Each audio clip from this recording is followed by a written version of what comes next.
Greetings world. We are anonymous. The IRS just declared war on Bitcoin retroactively.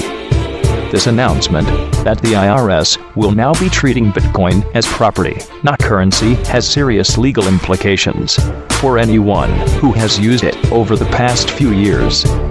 On March 25, 2014, the IRS issued a unilateral edict which instantly puts the entire US Bitcoin community in legal quandary. They are calling it virtual currency guidance.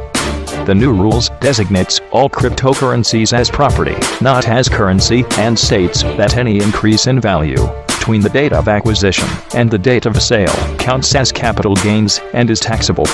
All payments using Bitcoin are subject to the same reporting requirements as normal payments, and Bitcoin mining is also now considered taxable income. Oh, and by the way, these new rules and penalties apply retroactively. If you run now to grovel at their feet, they may be willing to reduce those penalties somewhat if you can convince them that you had a good reason for not reading their mind in the future. Their new law: taxpayers may be subject to penalties for failure to comply with tax laws.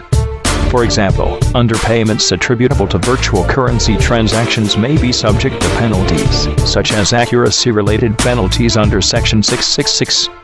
In addition, failure to timely or correctly report virtual currency transactions when required to do so may be subject to information reporting penalties under Section 6721 and 6722.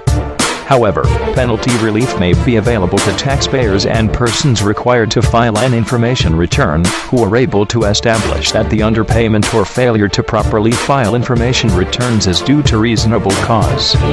In one failed swoop, the U.S. government has placed the entire U.S. Bitcoin community in a precarious legal position. Much of the allure of the currency lies in the fact that it has been widely viewed as a way to bypass government restrictions and to challenge the current monetary system.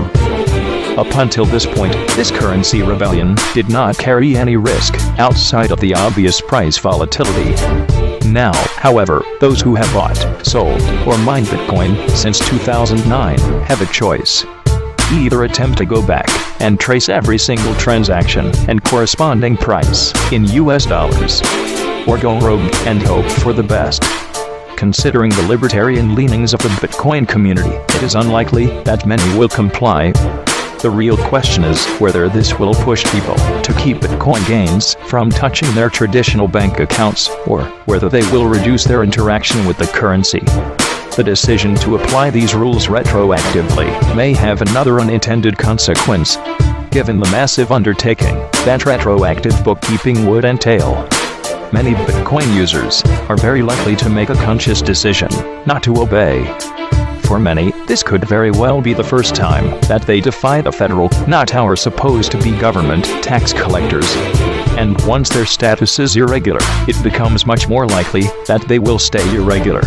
For those of you who had chosen another form of currency resistance, like precious metals, do not be so quick to snicker and say, "I told you so." These rules set precedent may very well be applied to gold and silver in the near future.